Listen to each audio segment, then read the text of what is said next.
तो यहाँ पर देखिएगा, अगर आप लोग हमारे एलटी कमीशन और पीजीटी हिंदी के बैच में एनरोल होना चाहते हैं तो आप इसमें एनरोल हो सकते हैं।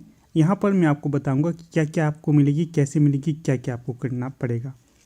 देखिएगा, पहले तो यहाँ पर स्पष्ट कर देता हूँ कि जो ये बैच होगा ये पूर्णतः ऑनलाइन होगा, कोई भी ऑफलाइन नहीं होगा।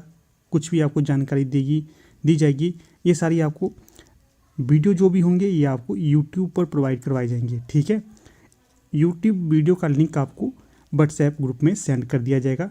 अगर कोई पर्सनल चाहता है तो उसको पर्सनली भी सेंड किया जाएगा। ठीक है ना, इस तरह से ये स्ट्रैटेजी रहेगी। फिर आगे है आपको वीडियो कब, कैसे और कितने बजे मिलेगा। जो रोज़ सुबह 8 बजे आपको वीडियो मिलेगा, 8 बजे सुबह। ठीक है, और ये जो वीडियो होगा ये चैप्टर वाइज होगा, टॉपिक के अकॉर्डिंग होगा, चैप्टर वाइज होगा और रिकॉर्डेड वीडियो होगा। ठीक है, लगभग 1 घंटे के आसपास का ये वीडियो होगा। 1 घंटे से ज़्यादा भी हो सकता है, कई बार थोड़ा कम भी हो सकता है। आप अनुमान लगाइए 1 घंटे के आसपास का आपका लेक्चर होगा जो सुबह आपको 8 बजे मिलेगा। इसके साथ जो ये लेक्चर होगा, रोज़ लेक्चर की पीडीएफ भी आपको दी जाएगी। कई बच्चे पीडीएफ भी प्राप्त करना चाहते हैं कि उन्हें पीडीएफ भी चाहिए होती है। अगर जो इंटरेस्टेड होंगे, वैसे तो लेक्चर के दौरान आपको पीडीएफ की क्या ही आवश्यकता पड़ेगी, परंतु अगर फिर भी चाहते हैं तो उसी लेक्चर का आपको पीडीएफ भी दे दिया जाएगा उसी दौरान 8 बजे के आसपास। जो वीडियो के डिस्क्रिप्शन बॉक्स में आपको लिंक मिल जाएगा पीडीएफ को डाउनलोड करने के लिए। फिर आगे ये होगा कि जो टॉपिक आपको सुबह पढ़ने के लिए दिया जाता है 8 बजे, उसी का रात को 9 बजे टेस्ट भी होगा। तो देखिएगा, सुबह कोई आपको टॉपिक दिया जा रहा है और रात को 9 बजे उसका टेस्ट भी होगा। सबसे बेस्ट मेथड होता है ये किसी भी परीक्षा को क्रैक करने के लिए या फिर स्टडी करने के लिए बेस्ट मेथड है। पहले आप अच्छे से टॉपिक को क्लियर कीजिए, उसके नोट्स बनाइएगा। जो आपको आता है उसको रहने दीजिए, जो नहीं आता है तो उसका आपने नोट करना है, नोट्स बनाने हैं। फिर देखिए, रात को 9 बजे ही उस टॉपिक का आपका टेस्ट भी होगा। बेहद ही ज़्यादा महत्वपूर्ण बात रहती है ये। ठीक है, तो टेस्ट हर दिन होगा, हर दिन। जब आपको मतलब 8-9 बजे टेस्ट सेंड किया जाएगा, आपको एक पेज लेना है A4 साइज का, या जो मर्जी आप ले सकते हैं, उस पर इसको सॉल्व करना है और फिर 9 से 10 बजे के दौरान आप मुझे इसकी फ़ोटो सेंड करिएगा। मैं आपको फिर 10 बजे इसकी आंसर की सेंड कर दूंगा। ये नेसेसरी होता है टेस्ट देना। ठीक है, जो आपने सुबह पढ़ा होता है तो उसका टेस्ट भी देना होता है। कई बार ऐसा होता है कि आप 9 से 10 बजे के बीच में नहीं दे पाते हैं। अगर आप टेस्ट को लेट सॉल्व करते हैं तो उस दौरान भी आप दे सकते हैं, इस टेस्ट को आपको आंसर की दे दी जाएगी। फिर आगे है आपके साप्ताहिक टेस्ट भी होते हैं। ठीक है, जो आपने पढ़ा है सप्ताह के अंत में इसका टेस्ट भी दिया जाएगा कि आपने क्या क्या पढ़ा है, कैसे पढ़ा है। इसके पश्चात देखिएगा, अगर आप टेस्ट को जो अपना ये कोर्स को ज्वाइन करते हैं तो इसमें आपको समय समय पर एलटी टेट, एलटी कमीशन और पीजीटी हिंदी के प्रीवियस ईयर के क्वेश्चन पेपर भी उपलब्ध करवाए जाते रहते हैं, ताकि आप उनके भी नोट्स बनाते रहिए, क्योंकि प्रश्नों के रिपीट होने की बेहद ज़्यादा संभावना रहती है। ठीक है, इसी के साथ साथ PYQ के साथ साथ आपको और भी महत्वपूर्ण PDF इत्यादि सेंड की जाती रहती हैं ग्रुप में, जो ग्रुप बना होता है उसके। ठीक है, उसके अंतर्गत विकल्प भी या। फिर है 42, इनमें से ओ का उच्चारण स्थान कौन सा होगा। तो ये हो जाएगा कंठ ओष्ठी। विकल्प D यहाँ पर सही हो जाएगा। अगला है 43, च छ वर्ण का उच्चारण स्थान कौन सा है। च छ का हो जाएगा विकल्प A तालु। अगला है क ग ज फ। ये जो ध्वनियाँ हैं किसकी हैं। ये अरबी फारसी भाषाओं से ये हिंदी में आई है। तालव्य व्यंजन है, बताइएगा कौन सा। विकल्प B च छ ज झ, ये तालव्य होंगी। अगला है 46, कौन सा वर्ण घोष नहीं है। तो जो घोष नहीं होगा विकल्प C त, बाकी र ल ढ ये घोष होंगी। अगला प्रश्न है 47, किस शब्द में री स्वर नहीं है। D आज इसमें नहीं है, बाकी कृपा, दृष्टि, कृष्ण इनमें तो होंगी ही होंगी। फिर है 48, किन ध्वनियों को अनुस्वार कहा जाता है। स्वर के बाद में आने वाली नासिक की ध्वनियाँ, इन्हें अनुस्वार कहा जाता है। ओ औ किस प्रकार के वर्ण हैं? कंठोष्ठी हैं ये। हिंदी वर्णमाला में वर्ण हैं, तो हिंदी वर्णमाला में वर्णों की संख्या है 52। स्वर ध्वनि के प्रकार हैं उपयुक्त तीनों। देखिए पहले मैंने आपको ये स्पष्ट कराया था ना प्रश्न, ये यहाँ पर फिर से स्पष्ट हो गया है। वैसे तो 2 ही यहाँ पर दिए गए थे, दीर्घ और ह्रस्व, परंतु अगर प्लुत दिया गया था तो प्लुत ये भी सही हो जाएगा, तीनों की तीनों हो जाएंगी ये। फिर है आधुनिक व्याकरण की दृष्टि से ब वर्ण का वैशिष्ट्य है। क्या वैशिष्ट्य होगा इसका? ब वर्ण का द्विओष्ठ्य है, द्विओष्ठ्य, स्पर्शी है, अलप प्राण है, घोष है, निर्नुनासिक है। ठीक है, ये सारी इसकी विशेषताएं हो जाएंगी। फिर निम्न में से अर्धस्वर कहलाता है यह। फिर महाप्राण ध्वनियाँ व्यंजन वर्ग में किससे संबंधित होती हैं? दूसरे और चौथे वर्ग से, वर्ण से। भाषा की सार्थक लघुतम इकाई क्या है? ध्वनि। इनमें से कौन सा व्यंजन अल्पप्राण है?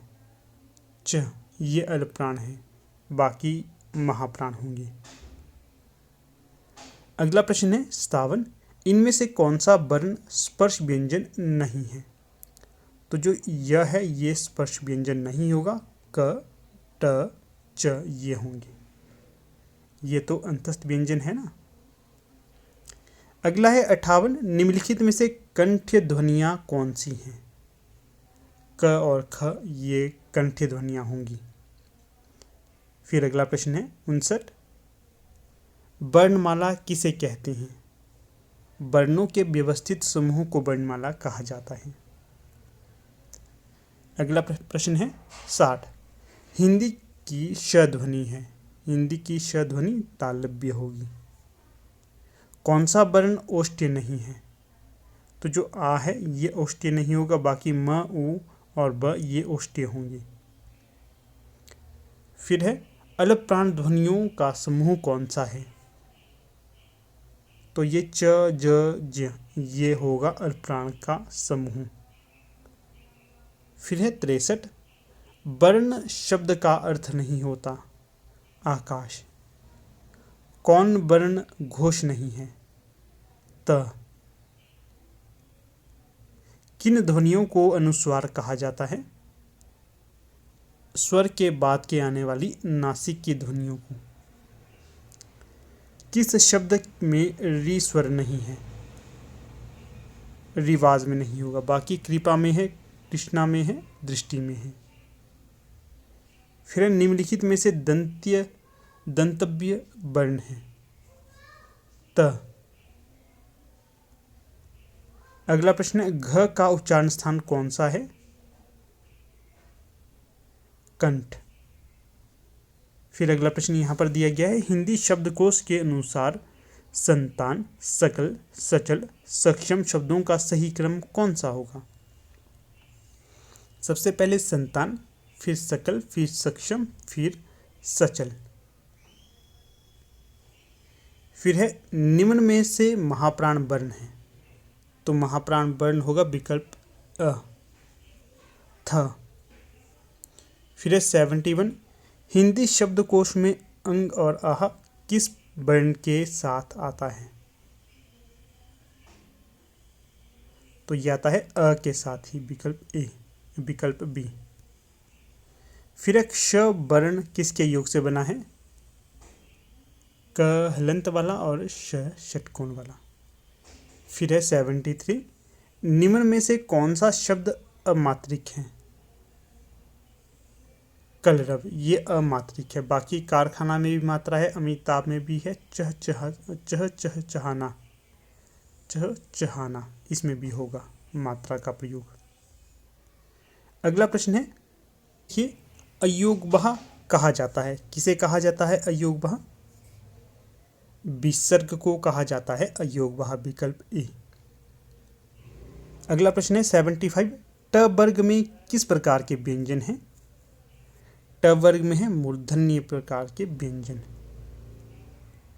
फिर प्रयत्न के आधार पर ल किस प्रकार की ध्वनि है?